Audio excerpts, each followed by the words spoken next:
a prompt to consent to the recording. Did folks get that? Yep. Okay. All right, great. Well, welcome everyone. My name is Claire Sadigzadeh. I work at the UNC Center for Health Promotion and Disease Prevention, and our team holds this process of receiving intervention submissions, facilitating the review, and then managing the content on the toolkit. So thank you so much for agreeing to be a part of this review process. Some of you, it's like the third time, so much appreciation for y'all. Today, what we're going to be doing is really focused on giving you an overview of the tools you'll need to do this process. And then Tracy is going to lead us through some best practices and considerations for high and low scores, particularly using the REAIM framework to evaluate the submissions. And we will be having, since many of y'all are actually return reviewers, we're going to have some opportunities to kind of do some collaborative learning and sharing. So if you have advice or guidance on how to approach this process, there will be a few places where I'll drop in a Jamboard link so that folks can add their ideas, and we'll share that collective knowledge after the training. So feel free at any point to chat in questions or raise your hand, and we'll try to make this a little bit more conversational, given that we're more of an intimate group this year. So currently there are 138 interventions in the toolkit. We update those interventions annually just to make sure they're still being supported and give folks an opportunity to submit new effectiveness data if they're continuing to evaluate emerging or practice tested interventions. And as y'all know, the SNAPID toolkit was really meant to help state agencies and local implementing agencies find effective and appropriate interventions for their SNAPID programs locally. So what we're doing through this review process is really meant to expand the selection of new interventions in the toolkit. And what you'll be doing is providing clear feedback on areas of improvement for reviewers. And hopefully we'll be able to do some reflection too along the way to see how can we improve this process moving forward. What we won't be doing is updating the evidence-based intervention for existing interventions, removing interventions from the toolkit, and we want your feedback on the tool, but unfortunately we can't make major revisions for that for another 3 years, but we'd like your feedback on it. Just one quick note, and Tracy will get into this too, but there is no specific point threshold for inclusion. So as you move through the form, you'll be asked to give numeric scores. However, at the end, you'll really be assessing based on the entire submission, should this be included in the SNAPID toolkit, yes or no? And so the scores are meant to help you make your decisions and compare across your interventions that you're reviewing, but there's no point threshold or cutoff point. So today is the first day of the review period. You should have received an email with a link to both of your interventions that you've been assigned, and that link will take you to a Google Drive folder where you can download your packet of submission materials, including the main submission form and then all supporting appendices. And for returning reviewers, we really tried hard to help developers label their attachments more clearly so you're able to kind of move through documents. So hopefully you find that easier to move through this year.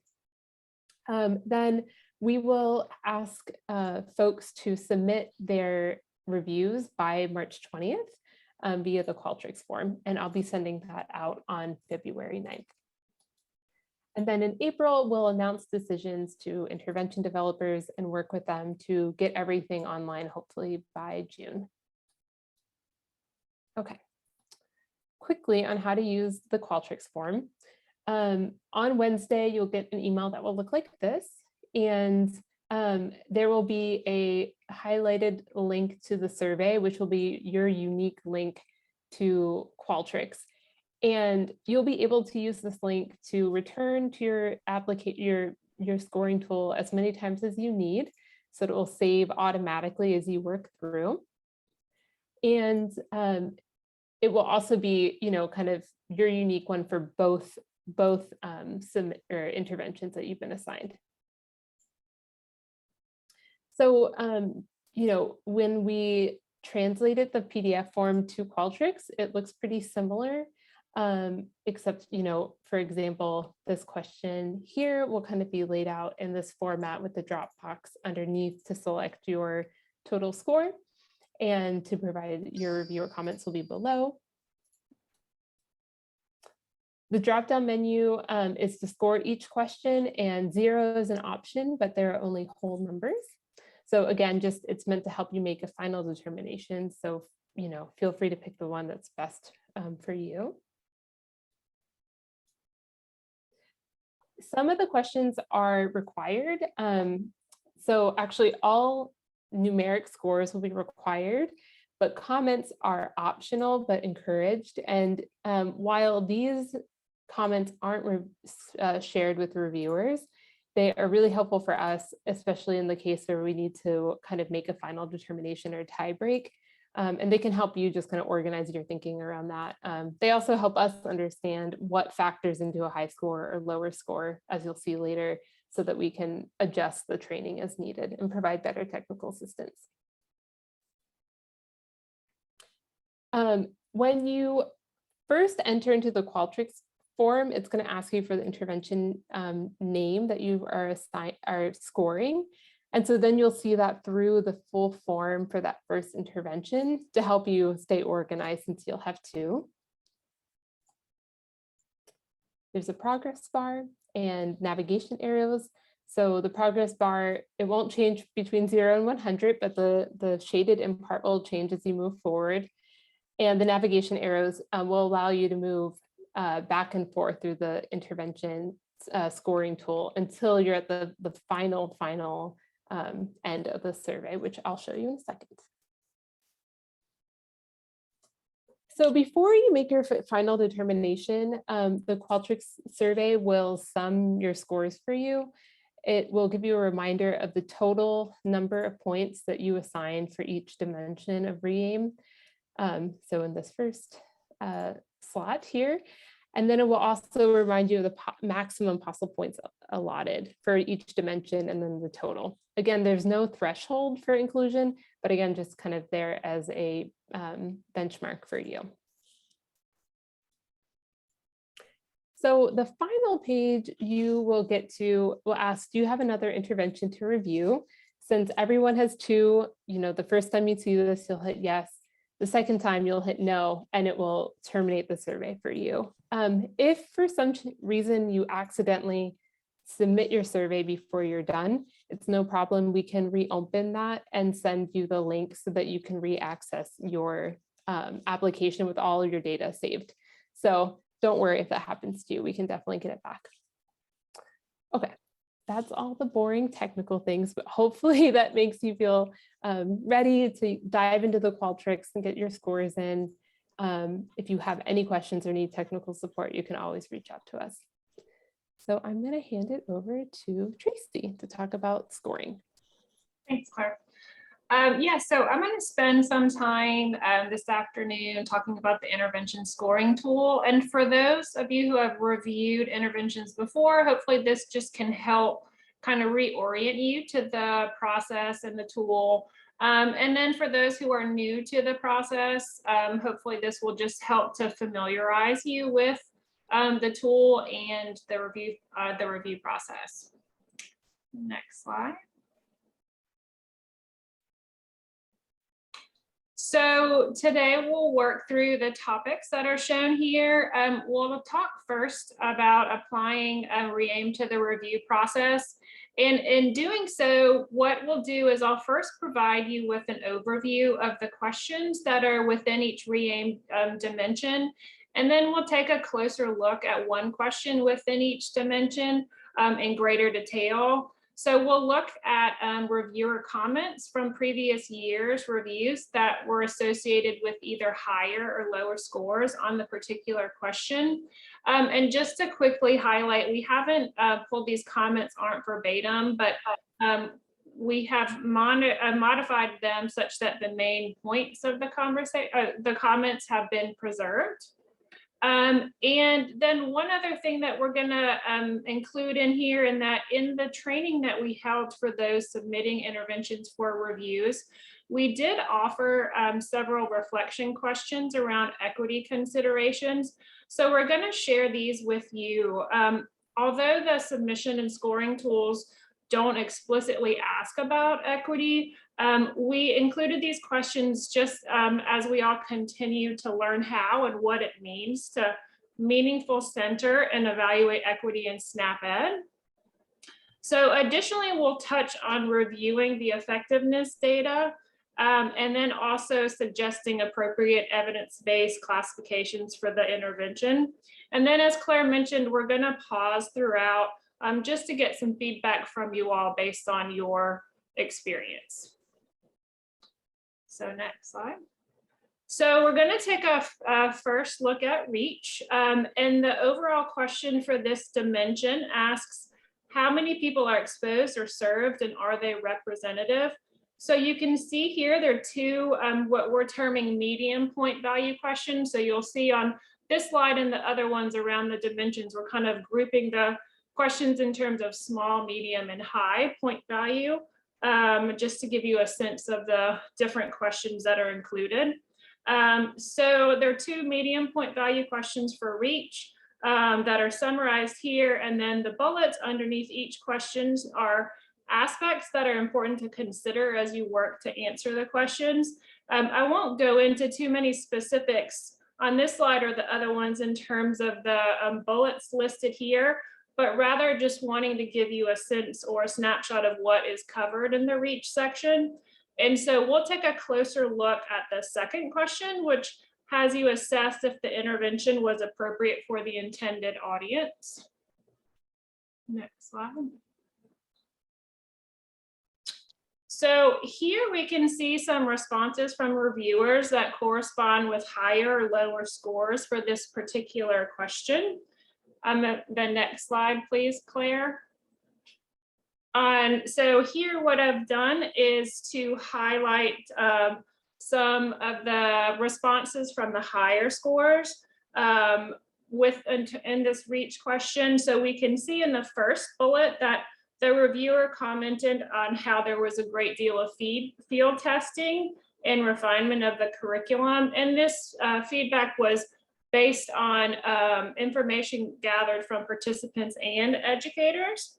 And then in the second bullet, you can see that the developers worked to choose word choices based on their connection with the culture and countries of origin in their target audience, while also recognizing diversity among the ethnic groups.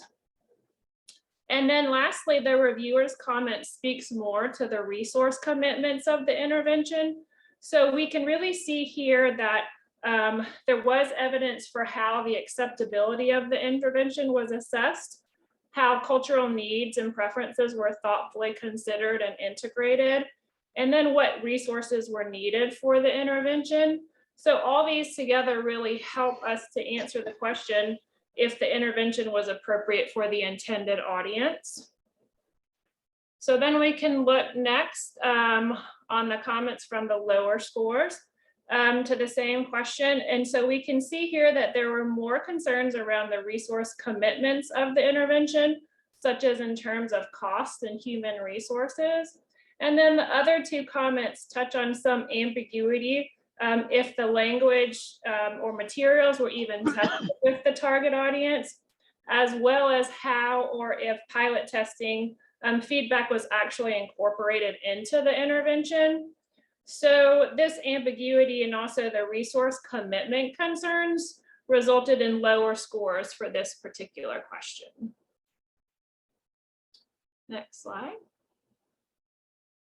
So here are the questions I mentioned before that we shared during the training for the intervention, those submitting interventions. for consideration to the toolkit. The questions on the left here are from Latrice Davenport that she included in a role of racial equity webinar. And then the others are pulled from a paper that addresses some health equity considerations with respect to the re-aim dimensions. So we asked those who are submitting interventions to reflect on the unique needs of their target population and who determined these needs, as well as think about what was done to determine which groups have the highest burden of poor health outcomes. So we just wanted to include these questions in our training for you as reviewers to consider reach and equity in the interventions that you review. So next slide, and we can move to the effectiveness dimension. So with effectiveness, the overall question asks, what is the impact of your intervention on the intended outcomes? And so there's some questions included in this section with smaller point values that ask about things such as if process evaluation materials were provided. And then there are additional questions that include point values around 5 or 6, such as if the intervention addresses multiple levels of the SNAP-Ed evaluation framework or multiple levels of the socio-ecological model. And then lastly, in this section, there are questions with maximum point values of 8 and 10. And so we're going to take a closer look at both of these today. We're going to first look at the intended, if the intended outcomes indicate that objectives were appropriately addressed. And then later, we're going to look at reviewing the appropriateness of the evidence-based designation. So next slide. So here are reviewer comments that are associated with higher or lower scores to the question asking if intended outcomes indicate that objectives were appropriately addressed. So factors for a high score on this question require that the reviewer determine if the outcomes were achieved and to what extent. And so to do so, there really needs to be good detailed data and good quality methods that support outcome achievement. So if we look first at the comments from the higher scores, we can see the first reviewer comment includes more detailed description around how pre-post test was used, significant differences were found, and a control group was used. And then in comparison, if we look at the remaining comments, they're a little bit more general. Some of the language used includes showed a good extent of achievement, and PSE changes were all documented qualitatively and quantitatively. So these more general comments reflect a synthesis of the evidence that results in the reviewer feeling confident that the tools, data, and methods support achievement of the outcome. And then if we take a closer look at the comments associated with the lower scores, we can get a better sense of when there's less certainty or confidence from the reviewers around the outcomes achievement. So with a closer look at these comments associated with lower scores, we can see that in the first few comments, the reviewers just didn't have enough information to evaluate the outcomes and the extent of achievement. In some of the cases, the outcomes may not have been reported by the developers. And in other cases, the reviewers had to search through the materials to determine what they thought were the outcomes. And then we can see in the third comment how the reviewer is looking for more clarity around the measurement tool, specifically in terms of better understanding how the scale was defined. And then in the final comment, while the reviewer felt that the objectives were appropriate, there were vague positive results and the methods were very weak. So similar to that shared in the comments associated with the higher scores to this question, the reviewers looked across and integrated information from various aspects of the evaluation in order to find sufficient evidence in support of achieving the outcomes and appropriately addressing the objectives. Next slide. So this is where we want to open things up and hear from you all in terms of your experience and wisdom. The 3 questions we have here just to think about: what do you look for when you're reviewing effectiveness data? What aspects give you confidence in the intervention's impact on the intended outcomes? and then what aspects make you cautious. So Claire has posted in there the Jamboard link. So if you can click on that and then open it here, and then you can paste comments if you're interested using the sticky note like she is showing you here, or if you prefer to chat in comments, then we can also write those on transfer them onto the. So we'll just leave a couple minutes here, a few minutes here for you to think about these 3 questions, and then give us your response to them. And then yes, using the arrow buttons at the top there that Claire is showing you, that can help you go from one slide to the next.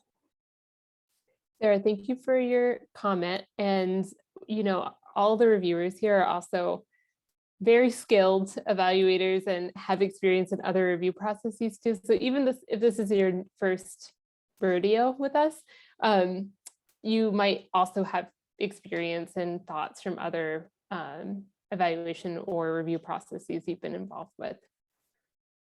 Oh, thank you. Whoops.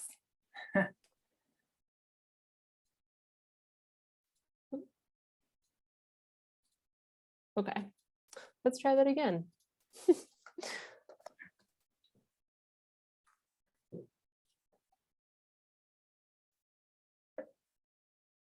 right.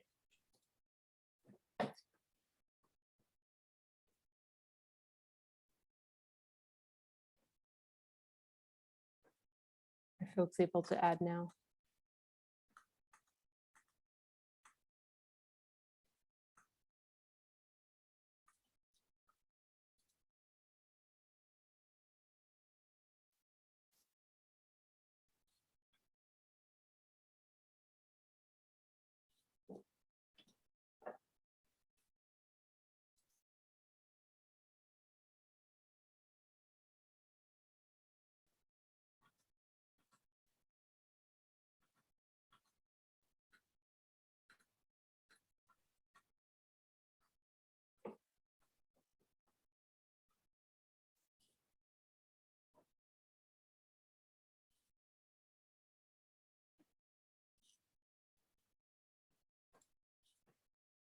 Okay, so someone shared evaluation tools are simple and easy to understand.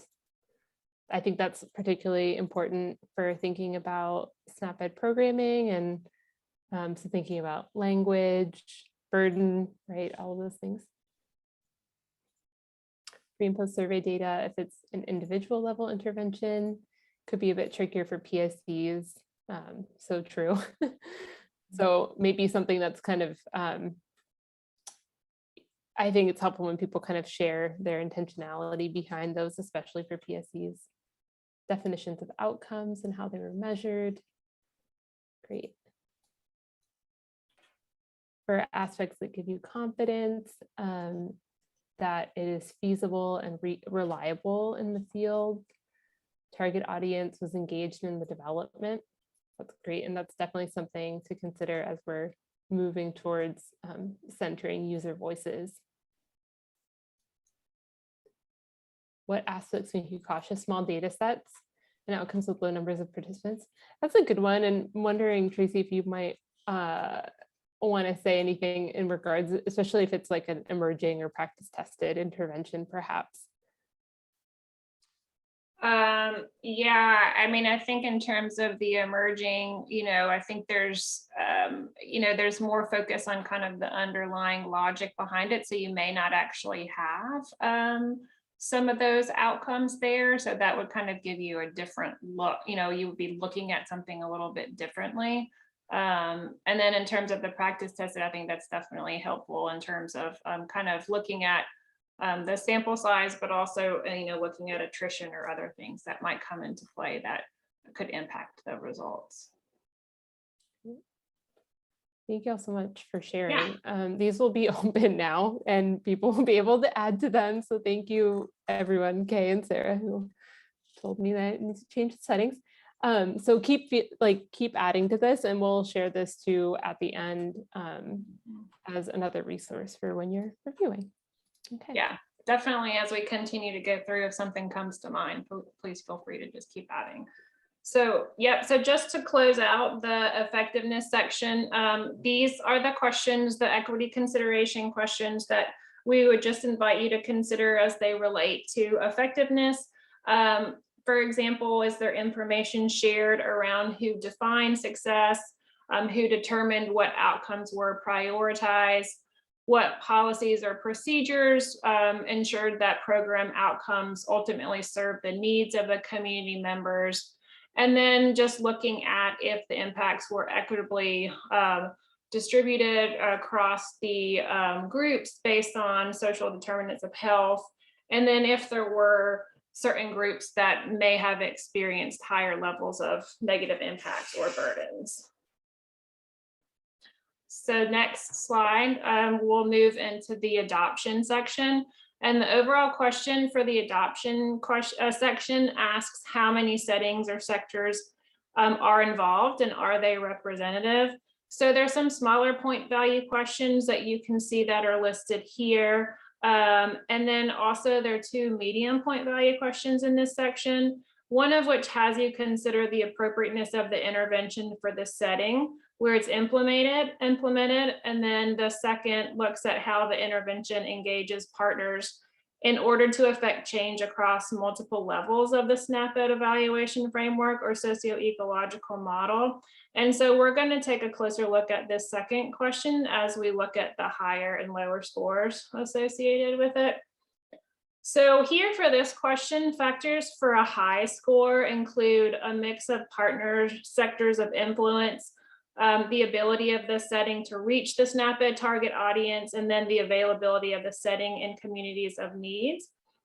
So here looking at the responses from the higher scores on this question, the first just shows that the reviewer supports that the PSC interventions and social marketing efforts addressed multiple levels of this of either the SNAP-Ed framework or the socio-ecological model. So while it's more of a summary statement, it does reflect that the reviewer feels that there was support, that the intervention collaboratively engaged partners that affected change at multiple levels. And then in the second comment, it's much more extensive in terms of its description that provides details around how the intervention addressed several levels of the SEM, such as at the interpersonal level through interactions and activities with peers and teachers. So then if we take a look at the comments associated with the lower scores on the same question, we can see in the first comment that while the intervention required partnerships with schools, there was not a mix of partners in multiple levels of the SEM. And then additionally, in the second comment, we can also see how the intervention was just designed to influence the individual, but no other levels. In the third comment, the reviewer mentions that the intervention partners with several settings to reach the target audience and communities in needs, but it doesn't involve a mix of partner sectors of influence. And finally, we can see a brief comment about how the intervention has limited settings and a low mix of partner sectors. So while each comment touches on something different, unique to the intervention, they all highlight how the intervention doesn't collaboratively engage partners that can affect change in multiple levels of the SNAP-Ed evaluation framework or the SEM. So next slide, these are the equity considerations as you think about equity and adoption. Here you may want to consider how the developer identified community assets and who identified the community opportunities. You may also want to think about what roles the settings or partners would play after the SNAP-Ed work is complete. And then also you could look at what settings or partners adopted and applied the intervention, and then look into the why behind those that did not adopt the intervention. And then lastly, it may be worthwhile to think about what adaptations might be needed to facilitate adoption. So we can look next at implementation.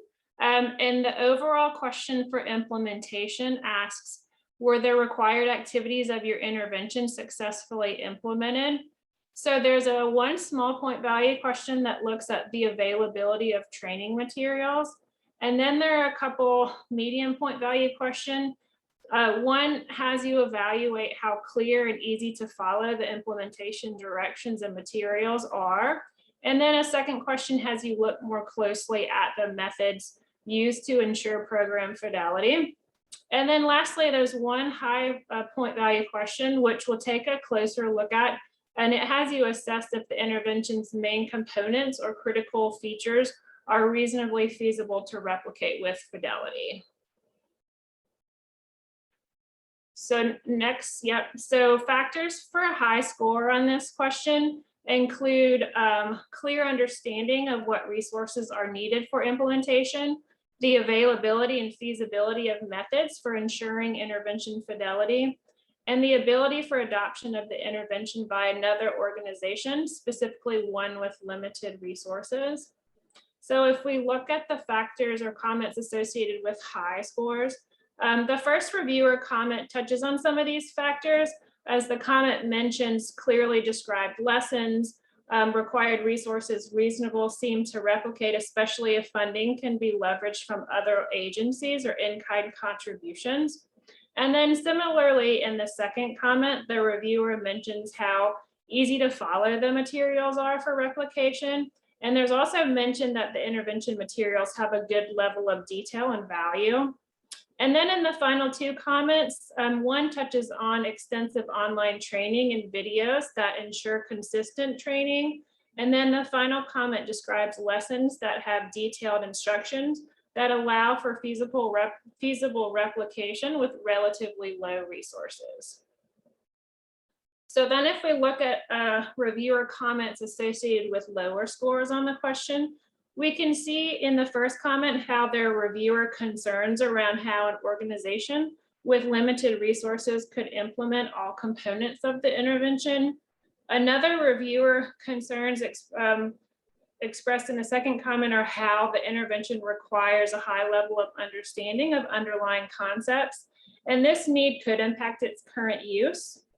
And then there are additional concerns around resources needed for implementation in terms of staff time and cost. And then the final reviewer comment, cost information and program fidelity were measures that were not included by the intervention developers. And this really resulted in the reviewer not able to examine the resources needed for implementation, as well as to evaluate intervention fidelity. Next slide. So here we're going to take another pause like before and just hear from you all, just in thinking through what are the top 3 things, or what are some things that you look for when assessing if the required activities of an intervention were successfully implemented.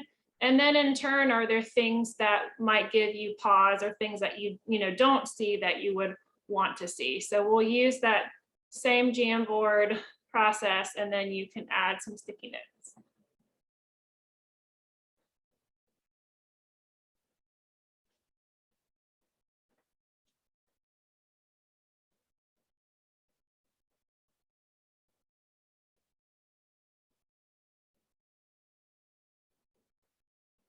Yep, and so there's one on frame 4, and then there's one on frame 5.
Something to think about here, just in terms of maybe the question around the top 3 things makes it a little more challenging to narrow it down. Even if you just want to, you know, jot down a thought here or there about something that makes you feel as if the intervention, the activities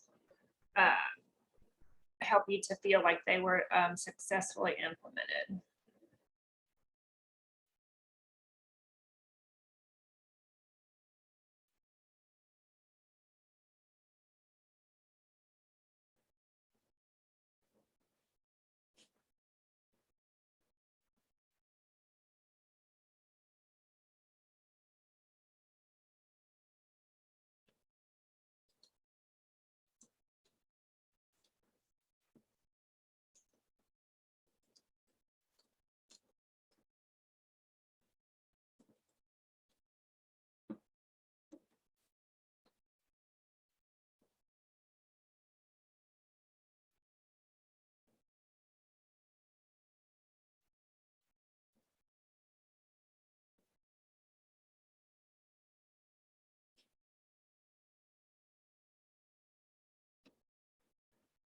Okay, so thank you, everyone. Just to look at some of these, we have, I can see community engagement, reports, papers, webpage with study details, some information around partnership maintenance, looking at community or participant satisfaction, if it's replicable in other communities, looking at retention, and then also looking at feasible, reasonable, replicable in other communities and settings. And we'll keep this open as we move forward, and then just looking at those that might give you pause. Yeah, definitely the unorganized submission, lack of data, small number of participants, sorry, it's a little small for me, lack of clear documentation. Thank you, Claire. Weak study team, lack of community engagement, definitely. So yeah, we'll just, again, keep adding if you care to, and then we can share these with everyone following the presentation or the training. So now, just to close out the implementation section, here are the equity considerations. As you think about equity and the responses that you see, you may wish to look at what roles community members played in the decision-making about the programming being implemented in their community. Were those with the highest burden of poor health outcomes centered in the decision-making about program implementation, and then also if there were adaptations that might be needed to promote equity and address social determinants of health. So now we'll move to the last re-aim dimension, which is maintenance. And the overall review question for maintenance asks, what are the long-term effects of your initiative and is it sustainable? And there are a few smaller point questions that examine aspects such as if the intervention has been adopted by partners in settings not directly supported by SNAP-Ed. There's a medium point question that looks at if the intervention components can be adapted for use in settings beyond that described in the submission form. And then there's a high point value question in this section that has the reviewer examine if sustainability concerns are reasonable and able to be addressed through routine operation. So we'll take a closer look at this last question. So as we look at this question, the reviewer has to have a sense of sustainability concerns associated with the intervention and the extent to which these concerns impact the long-term maintenance of the intervention. It's also important to understand the resources needed for the maintenance of the intervention and balance these needs with available and ongoing funding streams, as well as long-term partner involvement. So if we look at the comments from the higher scores, go ahead and with the next, yeah, thanks, Claire. We can see that in this first reviewer comment, how the intervention was intentionally designed to be easy to implement with limited resources, as well as how SNAP-Ed funds can be used to provide new curriculum and resources for sustainability. And then in the second comment, while staff turnover was identified as a barrier to sustainability, the developers worked to address this barrier through developing clear materials that can be used by new staff. And the third comment also identified staff turnover as a challenge. And then they also mentioned the availability of diverse funding streams. And then in the final comment, the reviewer mentioned how sustainability concerns were addressed and seemed reasonable based on implementation, and also how diversified funding options were addressed. So then if we look next at the comments associated with lower scores, we can see that in the first reviewer comment, how there were sustainability concerns in terms of funding, staff, and space. And then additionally, funding and partnerships were not mentioned in the submission materials. And then in the next three comments, it appears that the sustainability concerns have been identified by the intervention developers, but it doesn't appear that the developers have either fully thought through or developed a plan for addressing these concerns. And in the final reviewer comment, a long list of concerns were identified by the reviewer, again with what appears to be no plan for working to address them.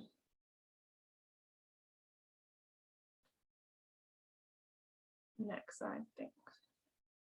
Hey, Tracy, just to pause for a second, can we clarify or reiterate how the equity questions are being framed in this process? We had that question, and I can take that one if you want. Sure. Go ahead. Yeah, go ahead. Yeah, so that's a great question. And when we were revising these forms, we really wanted to start engaging in conversations or at least reflections around equity more. And unfortunately, the review period for this was really short and didn't really allow for like meaningful questions to be tested and kind of talked with partners. So where we landed this year was offering some questions that could be helpful in thinking about how REAIM and how SNAP-Ed can be really utilized as a framework to start inquiring about equity and reflecting on equity in our work. So we included some questions from this role of racial equity webinar for SNAP-Ed, and then also from this paper by the REAIM framework developers. And what we asked developers to do when they were filling out their submission was just to be mindful of these questions. And if they paid particular, if these are questions they really integrated in their process of developing and testing their interventions, we asked them to kind of be explicit about that in their responses, so that we could start really having more examples from SNAP-Ed around how equity considerations are brought in during program planning and evaluation. There aren't explicit points given throughout the submission form for equity, but of course, these I think are things that would factor into a higher score for some of the responses. Many of you have talked about the importance of engaging community in this process. So, you know, that would be certainly a factor for high score. And then at the end, there are some bonus points that we'll get to in a little bit that focus on populations or languages that might be underrepresented in the toolkit right now. So that is another place where there are some bonus questions brought in to help bring in resources and tools that might be more culturally appropriate and better suited for people who speak different languages or are in different communities or, you know, populations. So I hope that's helpful.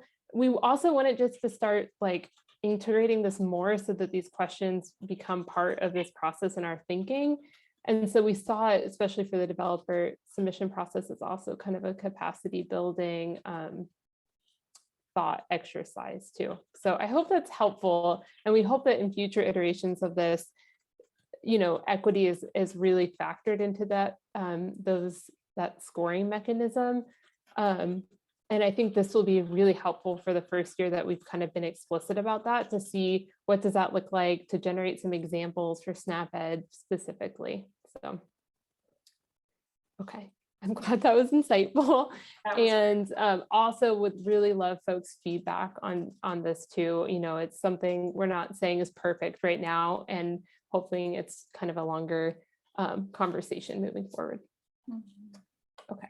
So with that, I'll turn it back over to you. Yeah, thanks, Claire. Yeah, so thank you, Claire. That was a great summary of kind of where we're trying to take this and where it is right now. So yeah, so with the equity considerations with maintenance, these questions look at, were there at the end of SNAP-Ed investment, were the changes that the target population, were there changes that they were interested in seeing?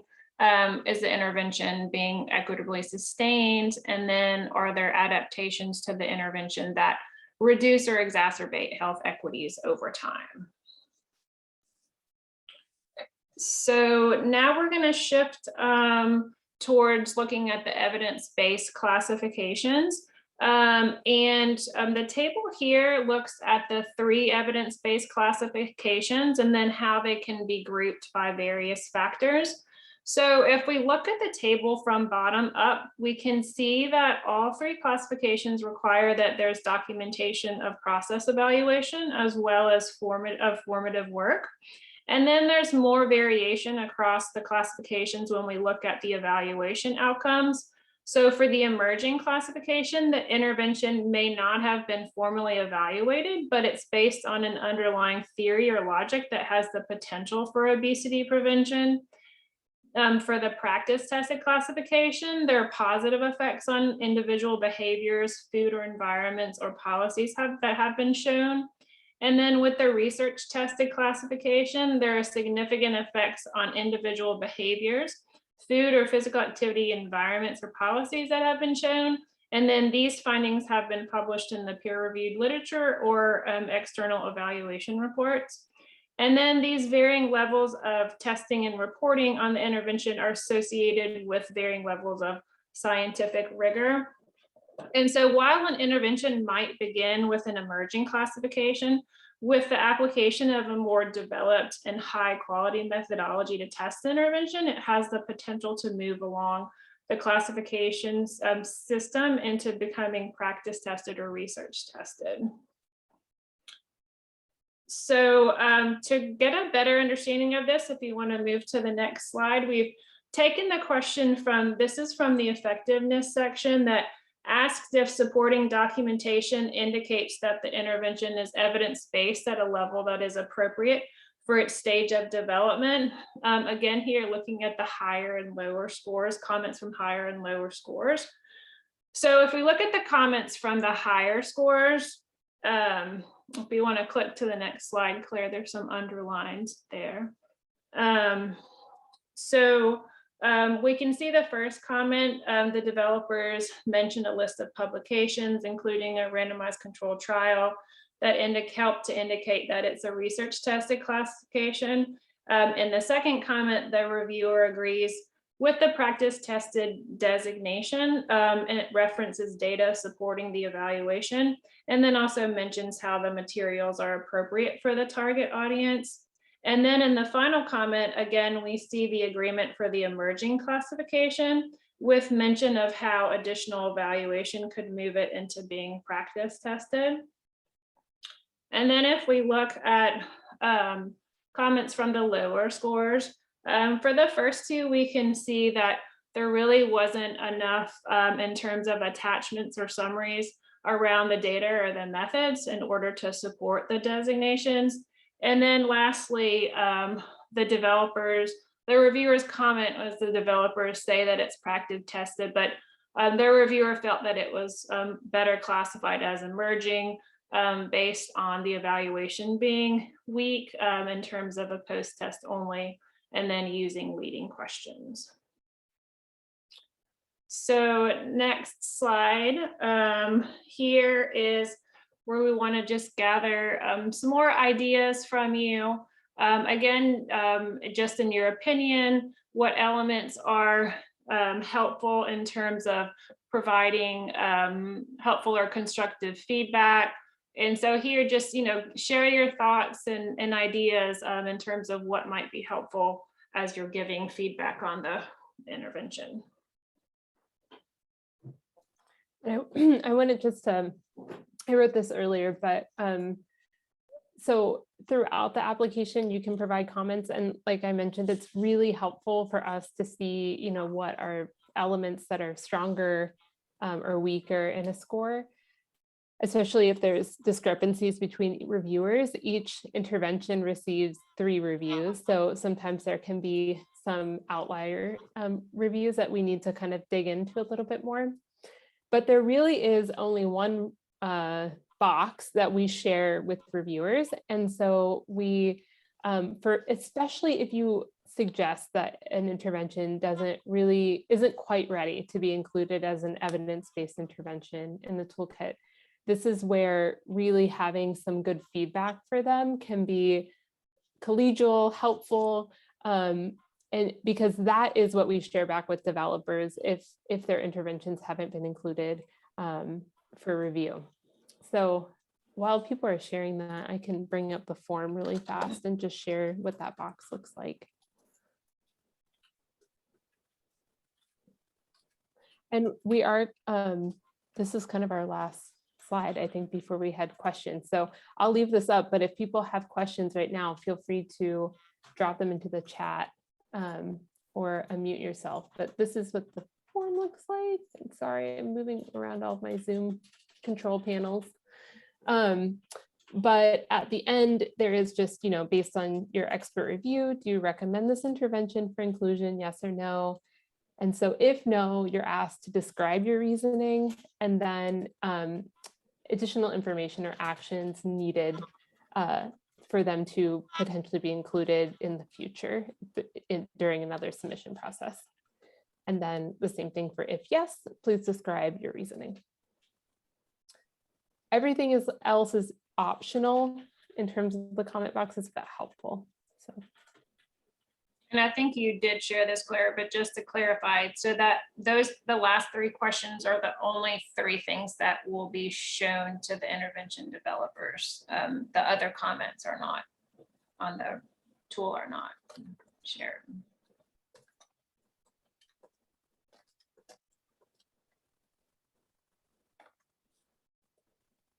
Okay, so people are in concrete comments.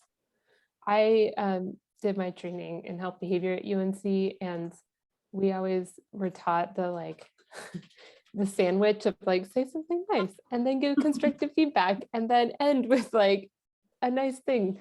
So I always think about that when I think about feedback, of just the feedback sandwich, stating the problem, noting what is positive. That's definitely part of the sandwich formula. So that's great.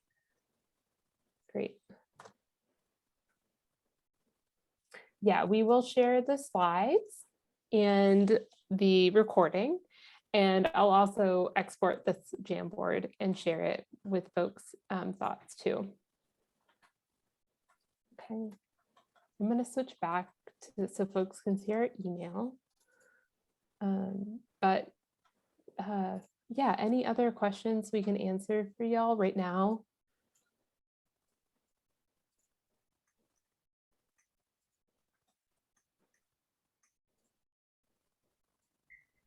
There was one a little higher up in the comments about a conflict of interest someone had. Oh, yeah, thanks, Kay. Yeah, Jenna helped develop a criteria for food banks. So we're going to look into that to see if it was just the inclusion of healthy, if they just use the criteria and they're in their intervention, then that wouldn't constitute a conflict of interest. But if it's a little bit deeper, we might have to look at that. We were looking kind of closely to see, trying to avoid giving people interventions that may have been developed at your organizations or institutions. But if you were involved with the evaluation or development of an intervention, that would be definitely a conflict of interest. So if that is the case, then definitely let us know. Yeah, Sarah, the PDF of the score tool is here. Really glad I cleared all my tabs. And you should be able to pull it right here. It will show this error, but if you download it and open it in Adobe, it should work for you. If not, let us know. We can send a Word document to you directly. David, did you have a question? No, I was just going to say this was a helpful call, and I'm looking forward to the review. I always get a kick out of seeing this kind of real world stuff. So it's fun for me. It's not quite as abstract and basic as some of the grant reviews we have to pay attention to. So much appreciated. That's awesome. I'm Have glad fun, it adds everyone. value. Thanks, David. Yeah, thank you. Thank Go y'all run. so much. See you soon. And we can hang out for a few more minutes if people have questions, but I think we're mostly done. If folks want to wrap up, we hope to see you at ASNA if you're attending, and thank you for all of your good work. Yeah, thank you, everyone.